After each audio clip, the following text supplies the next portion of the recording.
So I'd like to welcome you all to the 8th Robert and Birgit Bateman Lecture at Royal Roads University. It always takes place at the same time during the final week of the residency for students in the graduate program in environmental education and communication.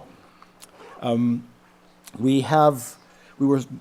May, our Green MP, was supposed to be here. She was last year's Bateman lecturer, and would be nice. Maybe she is intending on coming. Hopefully she'll be able to be here. Robert and Birgit Bateman came to RRU for the first time in 2005, the summer of 2005, after the master's program through the good offices of Dr. Milt McLaren, whom some here would call the grandfather of our graduate program.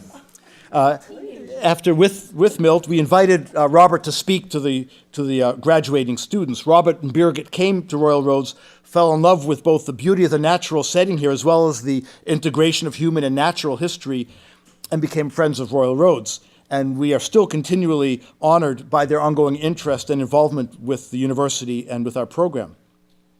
But now quickly to our speaker tonight. I've always been impressed by the insights that the American author Robert Greenleaf had when he articulated back in the late 1970s a theory of leadership that he called servant leadership. He wrote a quote, "A new moral principle is emerging," this is 1977, "which holds that the only authority deserving one's allegiance is that which is freely and knowingly granted by the led to the leader in response to and in proportion to the clearly evident servant stature of the leader." I think Bill McKibben has become a leader in the sense that Greenleaf describes, gaining a huge following of people in proportion to his stature as one who serves.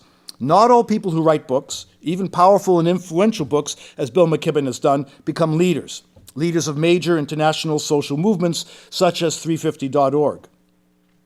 Bill, working collaboratively and in a collaborative fashion with his students at Middlebury College and with others around the world, has led a movement that ultimately is about the ability of people to voice their discontent with the directions of our global society, but also at the same time to offer a vision of a desirable future, a future worth striving towards. Now, I'm very grateful because Bill agreed to give this presentation on very short notice. I tried to sweeten the request to him by offering him a jar of my homemade pickles, which are also called Rickles pickles, and some BC smoked salmon. I can tell you pickles are almost always very persuasive, and I'm grateful to Bill for being here tonight through Skype from his home in Ripon, Vermont. So, Bill McKibben.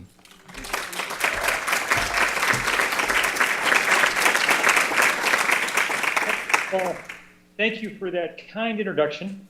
I'm very hopeful that you all can hear me. I'm sorry not to be there in person. Normally, I've gotten pretty good at talking by Skype, which I like doing since it's low carbon and environmentally sound. Tonight, we're in the middle of a terrific thunderstorm where I live. So there's the possibility that I may just flicker and disappear at some point from the screen. And if I do, then I preemptively apologize for my disappearance. I really did want to get to talk to you because I think the history of this lecture series and the topic that you're sort of engaged in, how educators and communicators and things can deal with some of these issues, is a topic that's very dear to my heart. I wrote, as a young man, a 27-year-old, the first book for a general audience on climate change, a book called The End of Nature. And of course, the task even then was to try and figure out how to take this subject and make it accessible to all kinds of people. And it was a great and interesting challenge. And to some degree or another, I've succeeded. The book was translated in about 24 languages and a bestseller in many places. But of course, in some deeper sense, it was a failure because my hope was that it would help set us on a different course, away from this greatest problem that humans have ever engaged. And in fact, that's not yet what's happened. The world continues to pour more carbon into the atmosphere each year. And nations are becoming less responsible, not more responsible in many ways. You have got to see your own government pull out of the Kyoto Accords, the one global attempt to do anything about this issue in the last year. So in the last few years, that's led me away from full-time writing, though I still try to write from time to time, and more in the direction of trying to figure out how to build a global movement that might stand up to the power that we're facing, the power of the fossil fuel industry, which is a tremendous power, the richest industry on Earth, and the one that has so far carried this fight completely. Now, there are a number of ways to kind of tell that story and get it across all the time. And we've tried many of them. Maybe I'll just tell you a little bit about the beginning of this organization that we built, 350.org, beginning in January of 2008. At the time, I had no idea what I was doing, and my only collaborators were 7 college students here in the United States, 7 students at Middlebury College here in Vermont. The 8 of us wanted to do something to organize around climate change, and we knew that we needed to be global. We had no money, which should have been a concern, and we had no organization. But our biggest concern, frankly, was that we couldn't figure out how we were going to be able to talk to people around the world, since language was such an insuperable barrier. That's why we were both horrified and thrilled to read a paper that came out early in 2008 from the planet's most important climatologist, a NASA scientist named Jim Hansen. And what his paper said was that we now know enough about carbon in the atmosphere to know how much is too much. He said any value for carbon in the atmosphere greater than 350 parts per million is not compatible with the planet on which civilization evolved and to which life on Earth is adapted. Now that's strong language for scientists to use, and it's stronger still when you know that we're already well above it, wherever you are today, Britain or British Columbia or British Guiana or British anywhere else, it's about 395 parts per million CO2, the atmosphere, and rising fast, which is why, as I'll say in a minute, we already see tremendous signs of global warming around us. But we decided that, scary as that paper was, it also provided an opportunity that we maybe should take this scientific data point, 350 parts per million, and make it the kind of organizing principle for our movement. In fact, to call this new outfit 350.org. Not because it's so incredibly inspiring. It's not like I have a dream or something, but because Arabic numerals cross linguistic boundaries. It would mean the same thing every place else. And so we decided that, and we set to work. Now, as I told you, there were 7 young people. 7 was a good number because there are 7 continents. Each one of them took a continent and set out organizing. The guy who took the Antarctic also had to take the internet, just to be fair. And it was really quite absurd idea in many ways, except that we quickly started finding that there were people all over the world who were deeply concerned. Now, in most places, there wasn't something called an environmentalist. There were always, though, people concerned about hunger, war and peace, development, women's rights, all the things that you really can't have the way we want to have them if the planet's becoming increasingly destabilized. And so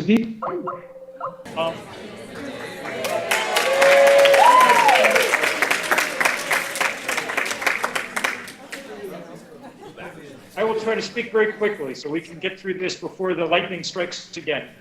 The point that I was trying to make was that we were not at all sure that we would be able to connect with people, but indeed it worked very well. We asked people at the beginning, 4 years ago, to come together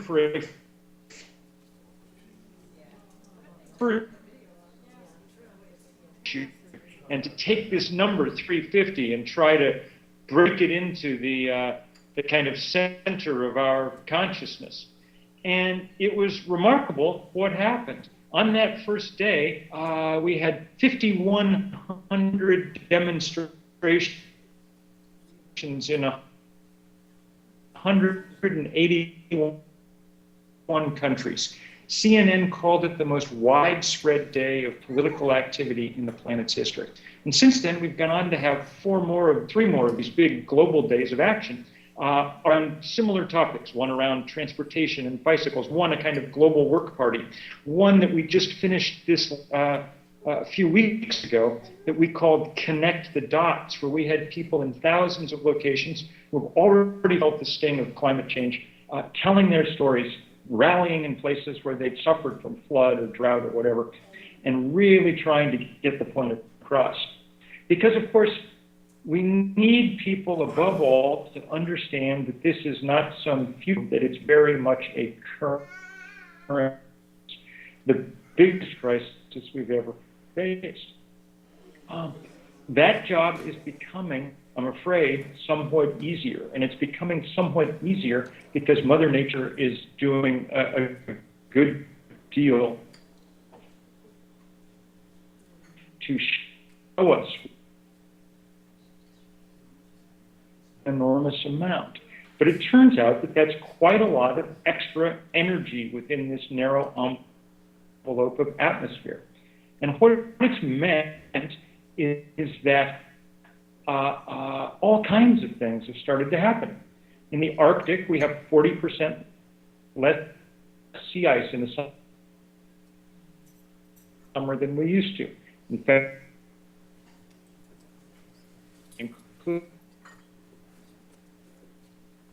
a beautiful ocean out your window there, is about 30% more acid than it was 40 years ago.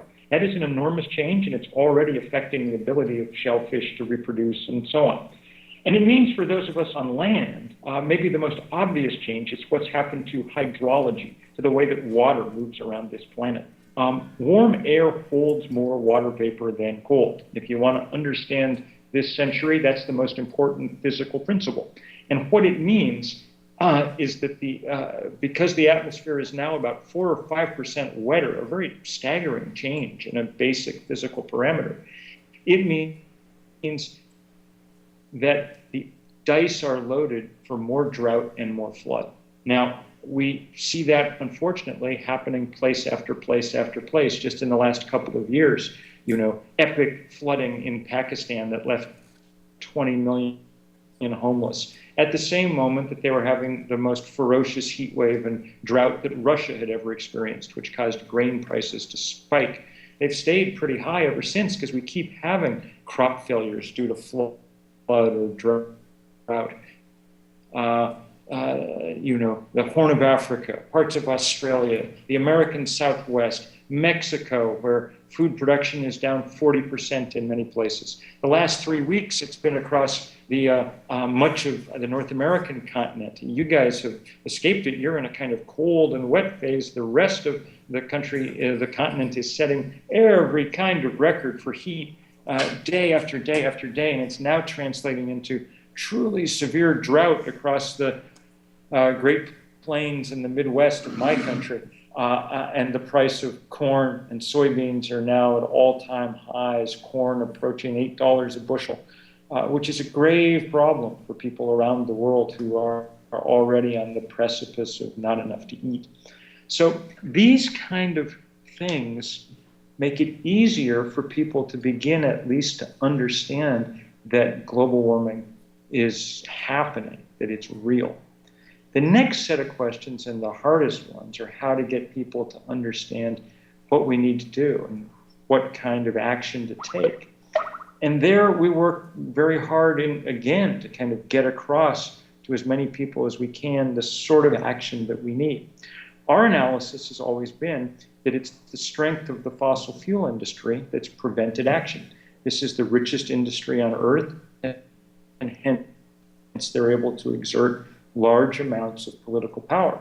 You can certainly see it in your own country, where I think it's fair to say that the Harper government has been, in many ways, dominated by the oil interests, especially of Alberta, and danced to their tune, most recently with what from a distance looks like the really egregious decisions to abandon a lot of environmental review and cut funding for science and things just because they were coming up with inconvenient facts that got in the way of that kind of drive. Now, in this country, we tried to highlight this last year with a different. You might want to shut off your video, and it might help with the audio, just given the complexity. Okay. Shall I shut off my video there? Yeah. Yeah. Okay. Can you still hear me? Yes. Okay. Yes, we can hear you fine. We can hear you. All right, good. Well, that time it was either the lightning or it was the Harper government that didn't like it.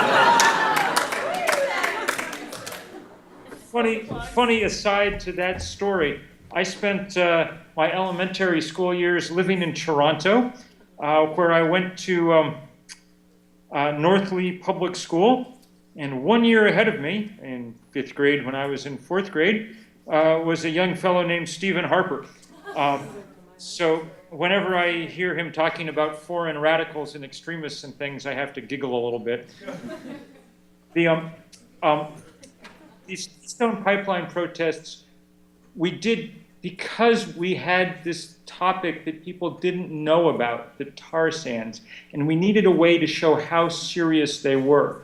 That same great climatologist at NASA, Jim Hansen, had said any value for, he said that if we tapped the tar sands heavily, it would be, in his words, game over for the climate because they're the second biggest pool of carbon on Earth. But people didn't instantly get that. And so in this case, our kind of communication method was more dramatic. And 1,250 people went to jail. And it helped, I think, spark a movement not only in this country, where at least for the moment, President Obama has refused to approve that pipeline, but also I think it gave heart to some folks in Canada to do some of the same things. A few weeks later, there was the biggest civil disobedience action in many years on Parliament Hill in Ottawa. And I've been so impressed when I've been up in British Columbia to see what active and powerful opposition to the proposed Gateway pipeline there now is. And I was very interested to see that Thomas Mulcair said this week that the smart money had decided the thing was never going to get built. That strikes me very good news if it's true. These, however, are only, in a sense, the branches of this problem. The various pipelines and coal mines and oil wells and things, one by one, they're all, each one of them is problematic, but the real problem is the cumulative amount of fossil fuel that we're burning. And figuring out ways to get that message across is hardest of all because it's sort of abstract. So I'm going to tell you a story about the effort I've been making in the last few months, an effort that really culminated today when Rolling Stone magazine.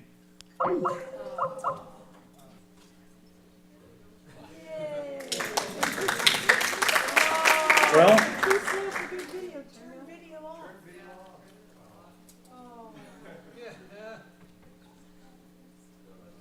I'm feeling extremely bad, and I'm very grateful for y'all's patience. Let me try to just wrap this last story up quickly, and then maybe we'll be able to even do some questions. About a year ago, an obscure report came out in a by British accountants and environmentalists. And what it did was demonstrate how much carbon the various fossil fuel industries had in their reserves. And it seems like a very sort of uninteresting and banal point, except if you know some other numbers. And it was those other numbers that I was trying to make clear in this story in 6,000 or 7,000 words worth in the next issue of Rolling Stone. And if you read it, you'll get some sense of how I sort of attempt to communicate what in this case is a very difficult thing. The three numbers that I seized on were these. 1, 2 degrees Celsius is how much everybody agrees the most we could possibly let the temperature go up. The world's governments who have agreed on nothing else about climate change have all signed pieces of paper saying we will do everything we can to keep temperature increase below 2 degrees. 2, we know about how much more carbon you could put in the atmosphere to get to that, about 565 gigatons more between now and 2050. So it's as if you knew that you could that the legal limit for drinking and driving was 0.08, and that you could drink 4 beers in an evening and get there, stay below it. So the third crucial number was this number about how much the fossil fuel industry and the countries that sort of operate like fossil fuel companies had in their reserves, and that number turns out to be about 2,800 gigatons worth of carbon, about 5 times as much as we can burn, and yet they're planning to burn it. It's still below ground, but economically it's above ground. It's what share prices are based on, and what people are borrowing money against, and what governments are basing national budgets on, and things like that. And these three numbers, I called the story "Do the Math," makes it very clear that unless we intervene forcefully and quickly, we have no way of stopping this problem. And it also makes clear, I think, that there's a kind of that this is a moral battle, not just a practical one, and that it has a real enemy. And that enemy is not those of us who turn on lights and things. It's those who get in the way of change ever happening, i.e. the fossil fuel industry. We have, in this case, met the enemy, and they is Shell.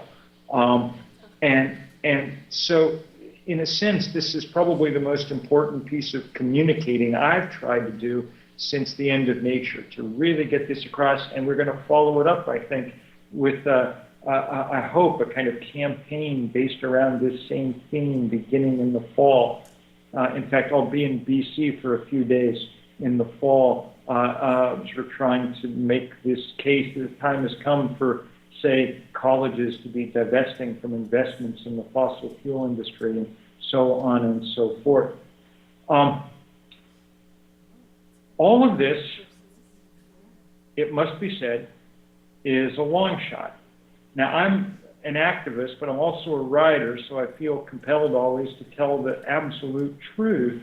And the truth is, we may have waited too long to get started with this work. The science is very daunting. To know that the ocean is already 30% more acid is to have some idea that things may be out of hand already. And the odds are very, very high against us because of the power of the fossil fuel industry. But the good news is that there are people in every country. We worked in every country in the world except North Korea.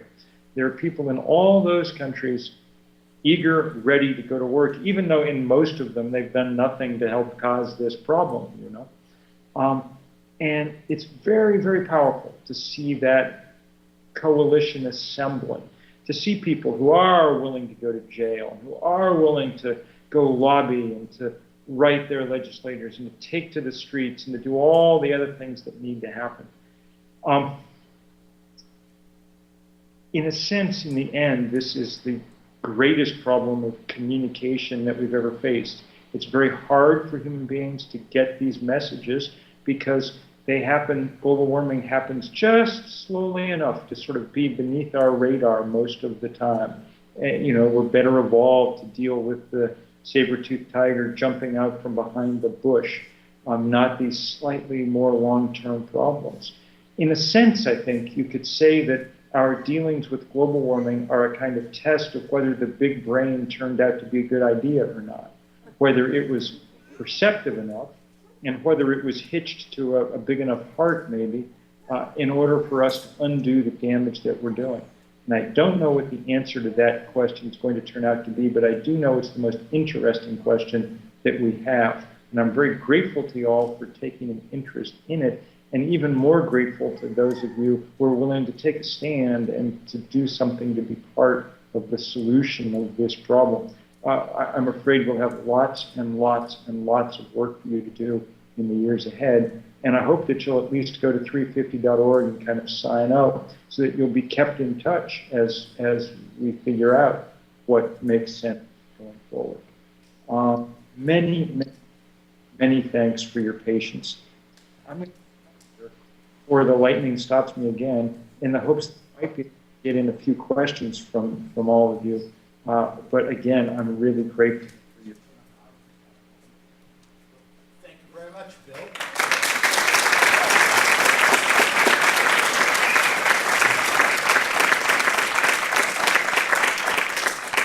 And I'm sure there are people here who would like to ask you questions, and I'll ask you to come up here to this little green square on the floor. If we put our video on, then he'll be able to see you, but it also puts you in the right spot for the microphone. Is that correct? Yes. So if anyone would like to come up and start this off, I'm sure the students have questions, and Renee, you had something you wanted to bring up. Why don't you come over to the green square and do it. Okay. Hi, can you hear me? Hello. I can't hear you, yes. You can. Well- So thank you. My name's Renee Lurksman, and I'm teaching in the program. We were at Garrison Institute, actually, when you were on the panel last year with Paul and David. So my question to you is, I teach and write about the psychological dimensions of how people engage with these issues, and it feels like that's really the big question for us is, and what we've been talking about in our class, is precisely how do we communicate what's actually going on in a way that doesn't activate the mechanisms that tend to shut us down. And that seems to be really the key question that everyone is trying to figure out right now, whether we're coming at it from looking at values, or whether we're coming at it looking at belief system, or whether we're looking at the mechanisms of denial. And so what I would like to hear from you in your experience, what do you find to be, what have you found to be particularly effective to engage? I guess I'm just interested in your thoughts about when you talk about the fossil fuel industry and you focus on that as really driving the barriers and the obstacles. I'm actually really interested in the resistance that seems to come up for people around what this really means for us, what this really means about changing who we are and rethinking our way of being. Yep, these are very good questions. And I can't give you very good theoretical answers to them. I can only tell you what's worked practically. And I think 350.org has probably had as much luck as anyone's had in this continent and around the world in kind of getting people to pay attention. So our strategy has been sort of threefold.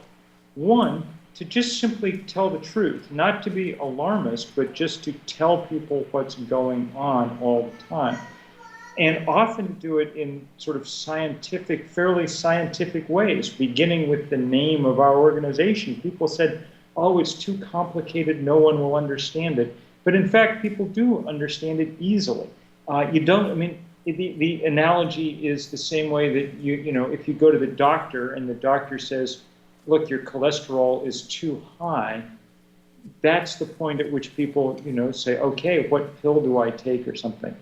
Very few people say to the doctor, give me a whole disquisition on how the lipid system works, 350 is a shorthand way of saying we're already too high. We're in that danger zone. We need to do something. So just telling the truth straightforwardly like that is very important. The second thing that's very important in our estimation is giving people something to do that feels like its scale is commensurate with the scale of the problem. People are smart enough to know that though it's important to change your light bulbs, that alone is not going to solve this problem. In fact, you can't make the math work doing it that way. And so we've tried to engage people in ways that make them feel a part of something very large, something global, something that takes on the actual enemies in this process. And that seems to make it easier for people to get past the denial, which is often, I think, a function simply of feeling like there's nothing I can do about something this big, hence I might as well just ignore it. So we've had some real luck there, and that's, I think that those are some of the reasons why. Other questions? I've got a few here. Okay, into the green square, sir. Absolutely, the box. So it's really intriguing that I look across the room and I see an average age of, 43 or 52, although it's skewed by one baby at the back here. What do we do for them? What do we do for the 5, 6, and more importantly for my 16 and 17-year-old? How do we engage them? Sure. With little kids, I think the answer is you don't engage them. It's always struck me that the only real useful job for people who care about these things with young children is to get them to fall in love with the natural world, to get them outdoors, confident in the idea that if they're in love with it, they will someday defend it. People don't fall in love with people that they perceive to be terminally ill. Usually it's too scary and painful. And the same with the world around us. And if you scare people too much, young people, they'll retreat, back behind the easily available sets of filters and screens that we now have to keep you from having any engagement with reality. But with older children, adolescents, we find it's really important to give them stuff to do. And many of the best leaders of our movement are just that age. I was telling you earlier about that first big day of action that we did, and we had no idea whether it was going to succeed. We got the first sense that actually it might work 2 days early. We were sitting around our little borrowed office in New York, and a phone rang, and it was our leader in Ethiopia, a 17-year-old, a girl named Lawal. And she said she was in tears. She said, the government's taken away our permit for Saturday when we were going to do our demonstration with everybody else around the world. We're doing it today so they can't stop us, which was brave. But we're so sad. We wanted to do it at the same time as everybody else. And we don't want to jump the gun, and we don't want to spoil it for everybody. And by the way, we have 10,000 young people now out in the street right now chanting 350, and running through the streets of Addis Ababa. And so I said, don't worry about the date, it's okay, It was really remarkable and really beautiful, and that same story repeats every place around the world. People that age are entirely capable of leading on these fights. And in fact, young people have been at the leadership ranks in many ways. And we've been working hard to get older people to kind of catch up. One of the things we did when we summoned people to come get arrested in Washington, I wrote a letter that was signed by a few of my friends, the great writer Wendell Berry, your great British Columbia writer Naomi Klein. One of the things we said in this letter was, we don't think college kids should have to be the cannon fodder for this fight.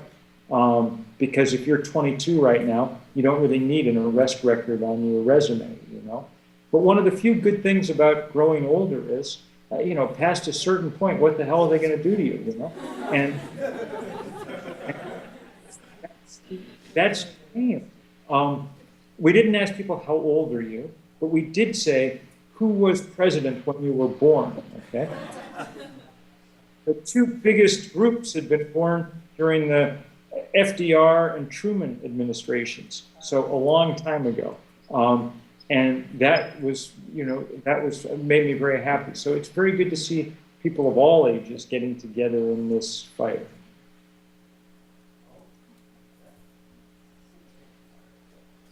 Hi. So weird to see myself on the screen. I'll focus on your face instead. My name's Olive, and I do have a question, and I just first want to say, I might cry like this. I always cry when I talk about these things about people, but I've just been so,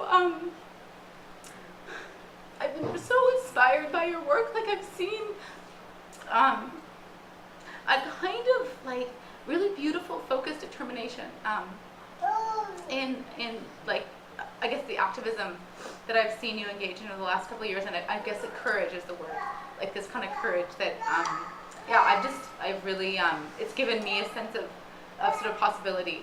So I wanted to say that too.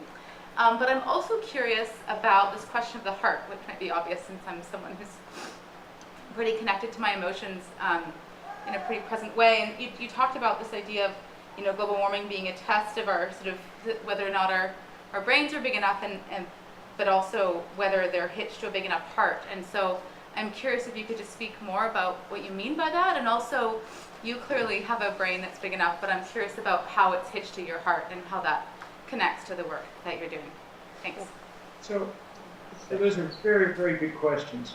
I think really what makes global warming so interesting and difficult is that it's unlike many other issues, social movements that we've engaged.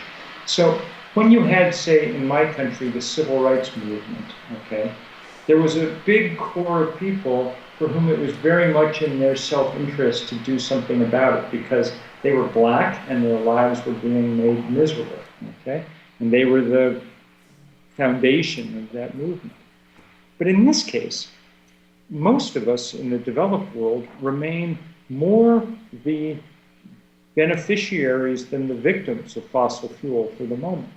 And so it becomes a huge test of whether we can set our self-interest aside to one degree or another and act with real compassion for others, for other people around the world who are living closer to the edge and suffering more from this change, to all the people who are going to come in generations hence and whose lives will be degraded if we don't get our act together in the next few years, and to the rest of creation, to all the other species that are out there.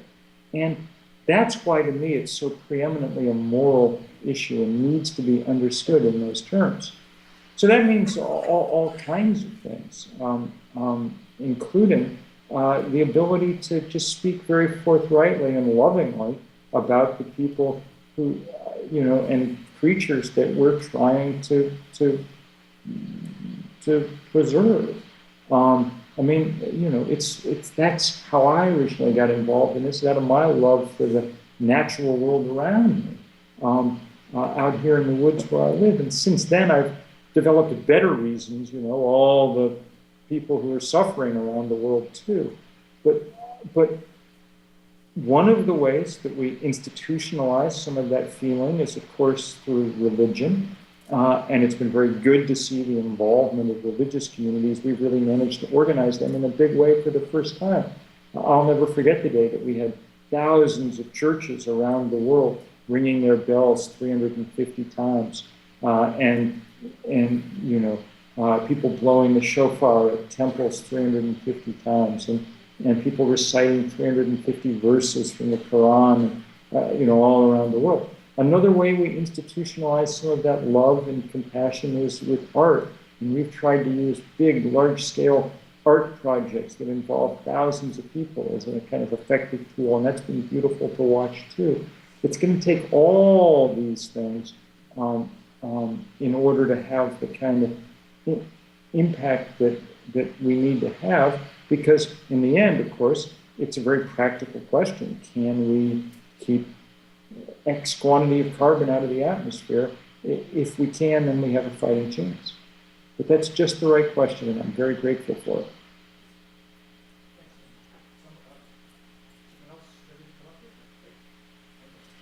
Yeah, and if you're interested in asking a question, please just come up here and we can just move folks right up to the stage. Hi, Bill. I just want to say thank you for continuing on with the work that you're doing, and thanks to your crew. I guess it's a little more than 7 people now, but resuming. I'm a student here at Royal Road, very happy to be here. I also run the website co2now.org, and I'm really proud that I'm able to contribute a little piece of real estate on the site that shows the current CO2 level. Something that I personally have found strange for quite some time in the discourse, especially amongst industrialized countries, is there's a real willingness to talk about emissions targets and there's a willingness to talk about targets in terms of temperature, avoiding the 2 degrees Celsius. But there's this palpable, in my view, this palpable silence about targets for CO2 in the atmosphere. And it's strange because in order to have a target for temperature, you got to set a target for the atmosphere. And you know, I recently wrote to my government in Canada, the federal government, and I decided I'd ask, does the government actually have a target for CO2 level? I was just curious, and I was very you know, pleased to be able to get a response back from Minister Kent, and it was a very long reply, and there's a lot of talk about Canada's targets for emissions and Canada's targets for temperature, and some reasons why we don't have a atmospheric target, and it's very strange. So, first of all, thank you so much for your really valuable work. The second thing is, the reason we don't have targets for atmospheric concentrations is because they're hard targets. They force people to actually do things. This temperature target's been a great way around it because no one really knew how much carbon it meant. But now that we have a pretty good idea about it, we'll try and use that to some degree as a kind of proxy. But yes, by far the smartest thing to do would be to take the advice of scientists that we need to get back down below 350 parts per million and pursue aggressive public policy to get there. It will be hard. Even if we do everything right at this point, it'll take the better part of the century to get back below it, and damage will be done. But the problem is if we don't take that kind of aggressive tactic, if we just keep drifting upward, the damage is going to be off the charts. As you know, we've raised the temperature 1 degree now, but the International Energy Agency said a few weeks ago that we're actually on the target track to raise the temperature 6 degrees before the end of the century. And given that 1 degree's melted 40% of the ice in the Arctic, we really do not want to find out what 6 degrees looks like. Chances are it doesn't look like anything that our civilizations can coexist with. So yeah, we'd be much better off doing exactly what you described, and that's why we've worked so hard at 350.org. The good thing about this 2 degree target, the only good thing about it is everybody's agreed to it. Even like the United Arab Emirates and things, these are oil countries, have agreed to it. So at least there we have some leverage. We can say, well, you've said you're doing this and you're clearly not living up to it. Do we have maybe one more question, unless the crowds come up? Hi, Bill. My name's Brad, and I just have a very quick question. When it comes to bringing people into the conversation, I'd just like your opinion on how important is it that we disambiguate the terms, specifically climate change, anthropogenically forced climate change, and global warming? I don't think it makes that much difference, frankly. Everybody always keeps trying to come up with new words, and or people say, let's call it climate chaos, or let's work on, as far as I can tell, everybody knows what you're talking about when you say each of these things. And the question is, it goes back to that original question of sort of how you get past people's psychological defenses. And I sort of stubbornly continue to believe that the way to do that is just to keep telling the truth about it over and over again and making those points that really there's no kind of fancy end around we're ever going to figure out with semantics of anyway, anything to really get the point home. It'll happen if it happens, if we just keep explaining to people what's going on. And of course, our great collaborator in that explanation will be Mother Nature. And that's, that's a mixed blessing, but that's where we are. Thank you guys so much. And I'll look forward to seeing you in person before long. I'm really, really, really grateful. Thank you all.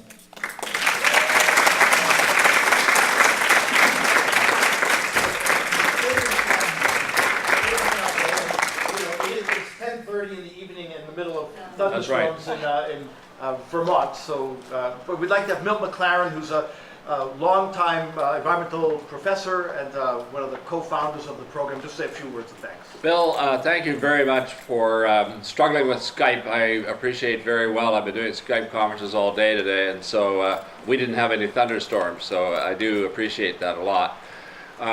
When you, by the way, your image was cut off, you were replaced with a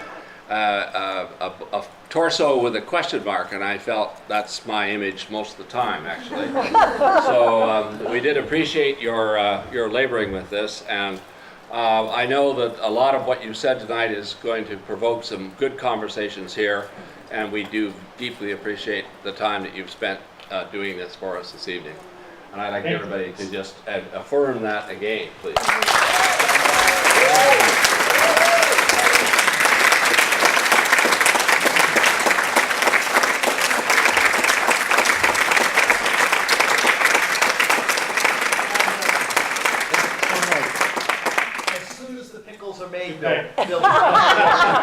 I've heard that before. Have a good night. Thanks for your work, and we're very appreciative. Thank you so much. Take care. Good night.